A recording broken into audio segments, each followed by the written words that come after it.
আদনান সামির আমি ভীষণ ভক্ত।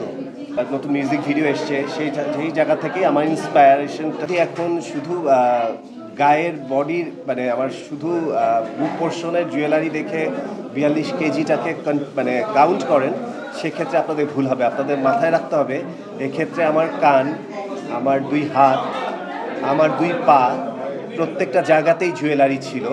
সবগুলো জুয়েলারিকে একত্র করে যে ওজনটা ক্যারি করা হয়, যে ওজনটা আসে, সেই ওজনটাকেই বলা হয়েছে। শুধু বুকের জুয়েলারি দেখে 42 কেজি ভাবাটা ভুল।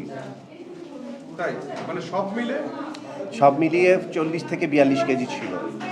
সেই জার্নিটা কেমন ছিল? অনেকে সমালোচনা করছে, কি বলবো? আচ্ছা, আমি আপনাদেরকে এক বাক্যে বলে দিই আমার অ্যান্সারটা।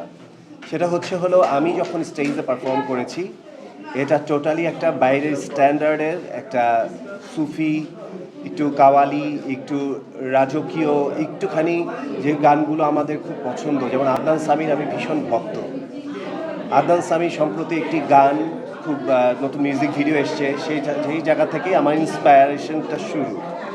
তো সেই জায়গাটা মিলিয়ে সেই টোটাল প্রেজেন্টেশনটা আমি যদি শার্ট প্যান্ট পরে কিংবা ব্লেজার পরে স্টেজে পারফর্ম করতাম, ওই যে রাজকীয় ভাই বা ওই যে সেটটা ওটার সাথে আসলে ব্যাপারটা যেত না। তো সেটাকে যখন আমি আমার গেট আপটা টোটালি কমপ্লিট করলাম, সেখানে আমাকে এক্সট্রা চুলও লাগাতে হয়েছে।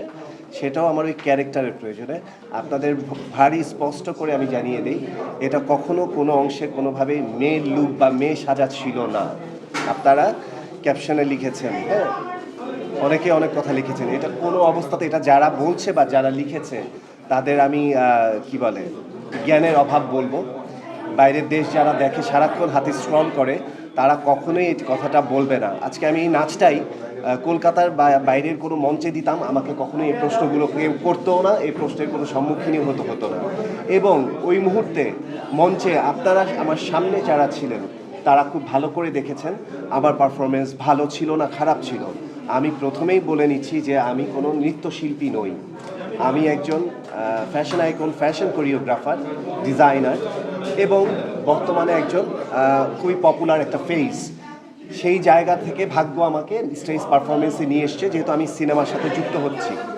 তো ইচ্ছে করে, যেহেতু আমি দেশের বাইরে শো করতে যাচ্ছি, তো আমার কাছে মনে হয়েছে যে আমি কিছু এক্সপিরিয়েন্স গ্যাদার করি। সেই জায়গা থেকেই কিন্তু আমার এই নাচের এই সংযোজন।